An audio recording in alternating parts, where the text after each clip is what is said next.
The Batman Part 2 is currently set to release on the 1st of October 2027. Now, by the time that date actually rolls around, it will have been a full 5 years since the first film released in theaters. 5 years. Now, in this day and age where movies and sequels to big IPs tend to be pumped out pretty quickly, 5 years seems like a ridiculous amount of time to get a sequel off the ground. And there's a lot of rumors kind of out there that the Batman Part 2 might actually be in trouble. But I want to actually break down in this video why I don't think the delays matter at all, and if anything, why I think it's going to serve the film better in the long run. And if anything, I think it's an indication that DC Studios and Matt Reeves' Batman franchise is in a better place than it possibly ever could be. Now, just a very quick timeline of events before we get into this. The sequel to The Batman was actually announced only 1 month after the film released, in April 2022, I think. And that initial release date was set for April 2025. So this year was actually supposed to be the year of a Superman film and a Batman sequel. It was supposed to be, world's finest on screen, all DC fans having the time of their lives. But the film was pushed back to 2026. And then it was pretty much the day after Christmas last year that the news came out that the film had been pushed again to October 2027. And let me tell you, that's not the news you want to hear the day after Christmas. Way to crush all the joy and whimsy out of the world, Warner Brothers. Thank you. But, this video is not going to be about all the negativity surrounding that. Also, guys, do me a favor, don't look too closely at Batman back here. He's in a bit of a state of disrepair. He needs a lot of work. I was out filming with him not that long ago, and yeah, the suit needs a lot of work. I'll cover that in another video. But yes, again, the last 6 months there's just been a ton of discourse online over the past, 6 months especially, but going back even further. But all to do surrounding the fact that, of course, James Gunn is now launching his new DC universe, and that the Batman technically exists in its Elseworlds label. And then, of course, there's all this discussion online about whether or not all these delays are about them trying to fold Pattinson's Batman into the DCU, which I'm still on the fence about. I'll share briefly what I think about that. Has the Batman been cancelled? Is there stuff going on with Matt Reeves behind the scenes? Does James Gunn not want the Batman Part 2? All this, again, most of it is just completely unfounded rumors, and I think it's a lot of these news articles, or news sources just looking for clicks. Typical tabloid kind of crap. But I think we're missing a pretty big point amongst all of this. The Batman wasn't just another comic book movie. It was an atmospheric, grounded, beautifully crafted, brutal detective noir film. Visually, it's probably one of the most impressive looking superhero films of the last decade. Also worth noting, it was made during the middle of a pandemic, which complicates things even further.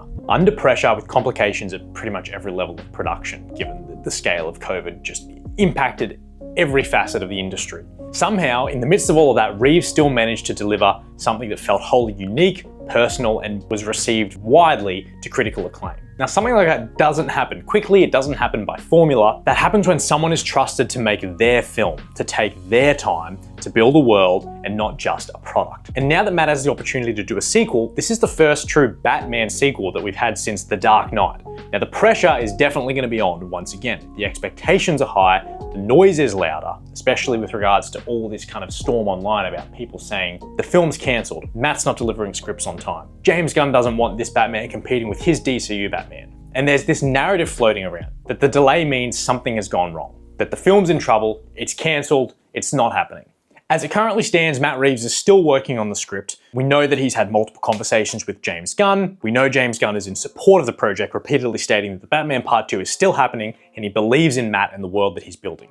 If anything, that matters now more than ever, because James Gunn, love him or not, is a creative. He's a director, he's a writer. He personally and intricately knows what this process takes. He understands what it means to be stuck refining something, to chasing a version of a story that's just not quite right yet, until suddenly one day it is. It hits, everything lines up, boom, you've got your story. And I think it's that kind of understanding, that kind of empathy for the process, that says to me that the Batman Part 2 is in very, very safe hands. Any other studio executive would have dropped the axe already. In any other leadership scenario, they would have said, we have a DCU now, we need a Batman for them, we don't need another one confusing audiences and the brand. But Gunn hasn't done that. He continually and consistently seems to be giving Reeves the space he needs and has carved out a special little corner of the DC universe under the Elseworlds brand and giving it the air and the time to breathe. That is so incredibly rare in the film industry, to have like a top dog executive saying, hey, take all the time you need, make this thing right. I believe in you, I believe in your creative process. Now, The Penguin has also come out in the last 12 months to, again, incredible critical acclaim. So Matt Reeves' little corner of Gotham is only growing more detailed, more layered. It's getting bigger. So it wouldn't be surprising if after the success of The Penguin, Reeves is now trying to rework his script again to try and fit in those sort of elements. Now, I do still understand people are going to be frustrated. There's always the argument that, you know, these guys are paid millions of dollars, they should be able to write a script in a year. But creativity, regardless of how much money you're working, doesn't necessarily work like that. When you're trying to make something that's impactful, that matters, that has something to say, that's something that's different but familiar, because again, almost every single Batman story has been told by this point, and I think James Gunn himself has also come out and said that's what he's struggling with at the moment with his DCU Batman. He's trying to find the right story to tell, because across many different forms of media, again, almost every single story relating Batman has been told. So it's a little bit understandable that Reeves is probably trying to take a little bit more time to make sure he's not treading on too familiar ground while making it seem fresh but familiar, and, you know, all those things that have to go into making an impactful Batman film story. A few of the other arguments I've seen floating around online is that Pattinson's probably getting too old. It's too late for a sequel to land, but Pattinson ultimately looks really, really young for his age. And of course, movie magic, makeup, whatever, the dude could be 10 years older than he is right now, and they could still pass him off as a young Batman, I reckon. So I think that argument's kind of in bad faith and not really that logical. There is, of course, as well the conversation potentially that Robert Pattinson's Batman might be folded into the DCU. And again, I don't really know where I stand on that at the moment. Whether it happens or whether it doesn't happen, I'm not sure. Matt Reeves has both spoken about the fact that he and James Gunn have spoken about it. James Gunn has spoken on the fact that, again, it's been discussed, but currently the plan is basically no, that's not happening. I think just recently James Gunn has said that's definitely not happening. That's not the plan. Things could change, but right now that's not the plan. And, you know, whichever way that swings, I don't really mind, to be honest, at the moment.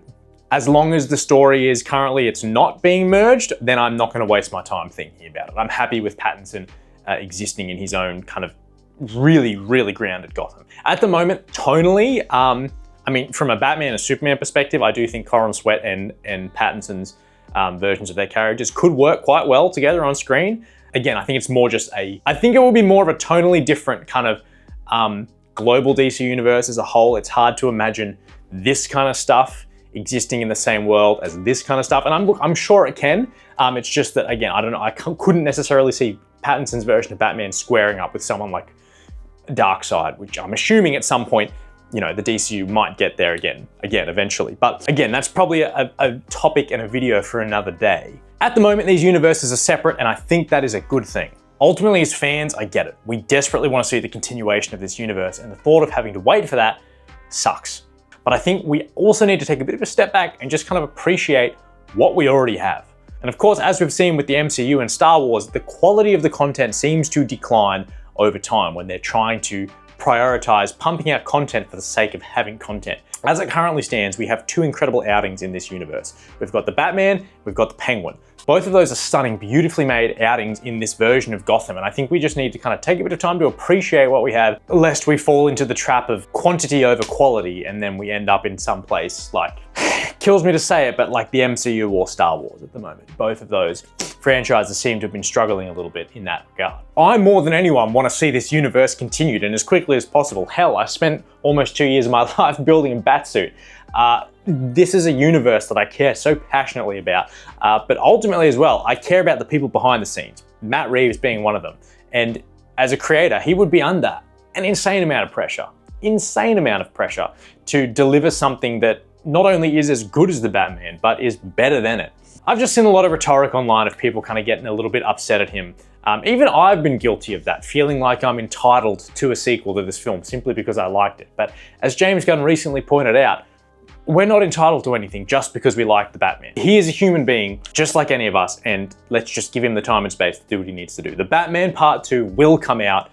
The delay does not matter. The film is going to release when it's ready. Now, on a little bit of a closing note, as far as the progress of the script and where that actually lands, my understanding is that most of the main cast already kind of know what the story is about. Rob Pattinson has already come out and said he knows what the story is. Andy Serkis, same thing. Colin Farrell has said that he already knows how much screen time roughly he's going to have. So Matt has obviously been communicating to all, the relevant parties, James Gunn included, what the story is going to be, where the script lands. And if you haven't seen this interview yet, go and see it because it's probably the most legitimate source of context surrounding the Batman 2 that we've gotten ever. Everything else is basically just scoopers trying to scrape the clicks. What I want you to take away from this video, guys, is that waiting for the Batman Part 2, whether it's delayed again or its release date is moved up, whichever way it goes, it's okay. The film will come out. I'm confident in Matt Reeves' ability to deliver on another incredible outing in the Batman universe. Life's not always about rushing to the ending. I think we should just kind of take the time to savor what we have. Enjoy the fact that we're getting a Superman movie next month. That's incredible. We haven't had one of those for like the better part of a decade. There's plenty of other things to be excited about in the meantime. Art takes time. The Batman took time. The Batman Part 2 is taking time. It's cooking. Let Matt Reeves cook. First off, oh my God, can you let me do what I need to do? Hey, I'm writing a short film of my own that's going to be sort of loosely set in the Reeves verse. So, well, if I get my act together, that's going to come out before the Batman Part 2. So you got that to look forward to. But yes, thank you so much for joining me today, guys, and listening to me ramble into the camera. I hope someone out there finds my thought process interesting. But anyway, guys, peace out. I'll catch you in the next video.